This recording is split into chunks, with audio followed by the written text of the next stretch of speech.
What's up guys? Today's video ay susubukan kong i-vlog yung store kung saan bibili ako ng bagong cellphone kapalit ng Poco X3 Pro ko na nag-rest in peace na. Oh yeah.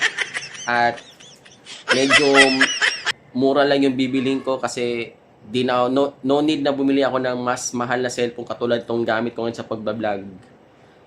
Yung medyo lang yung pang sub lang siya sa if ever lang kung magkaabi na yung cellphone ko. Kaya subukan ko kung papayag sila na i-vlog ko dun sa store na yon. Okay.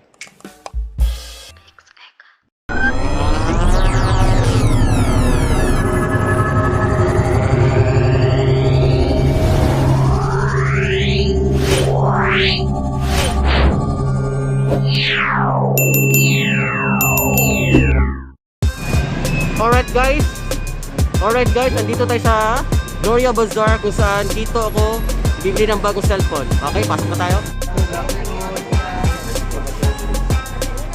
Yes. Good afternoon, sir. Ano na ako ba? Cellphone ng Redmi 13C? Sige sir, unbox lang ko. Hindi ka pakita sa camera? Okay lang. Okay ra? Okay ra? Ready sir. Si Gloria Bazaar.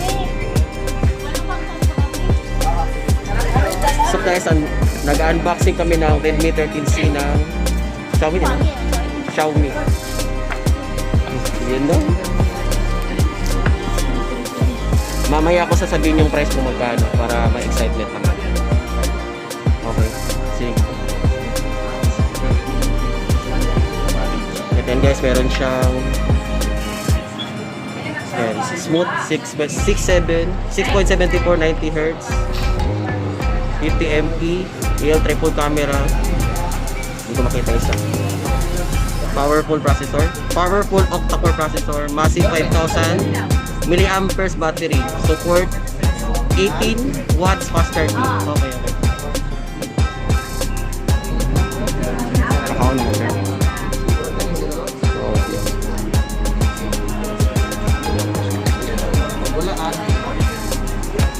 Okay, tinamili ko. Oh yeah. Steve.